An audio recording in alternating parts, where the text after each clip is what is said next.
ओम श्री गुरुभ्यो नमः हरि ओम ओम वागर्धाविवदं प्रोक्तो वागर्ध प्रतिपत्तये च पितरौ वन्दे पार्वती परमेश्वरौ श्रीमः देवदेवाय नमो नमः। पूर्वसङ्कल्प प्राकारेण अस्य श्रेजमानिनः गोत्रस्य नामधेयस्य च गोत्रोद्भवस्य सरिकोण्ड अव्यान् गौड् नामधेयस्य च कुटुम्बस्य च बान्धवस्य सकलक्षेमस्थैर्य धैर्य विजय अभयायुः आरोग्य अष्टैश्वर्य सिद्ध्यर्थं सरस्वती देवी अनुग्रह सिद्ध्यर्थम अन्नपूर्णा देवी अनुग्रह सिद्ध्यर्थम श्री श्री श्री सहस्रलिंगेश्वर स्वामी अनुग्रह सिद्ध्यर्थमिति चिरंजीवी सरिकोण्ड अव्यान् गौड् जन्मदिन शुभ संदर्भेन इति पुष्पैः पूजयामि।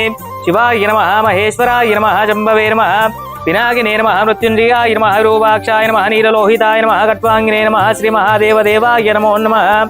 ओम अघोरेभ्यो घोरेभ्यो घोरघोरधरेभ्यः सर्वेभ्यः सर्वसर्वेभ्यो नमस्ते अस्तु। रुद्ररूपेभ्यः कर्पूरनीराजनं दिव्यमङ्गलनीराजनं समर्पयामि। नमः। जय नमः पार्वतीपतये। हर हर महादेव शम्भो शङ्कर पार्वती परमेश्वर अनुग्रह सिद्धिरस्तु तथास्तु।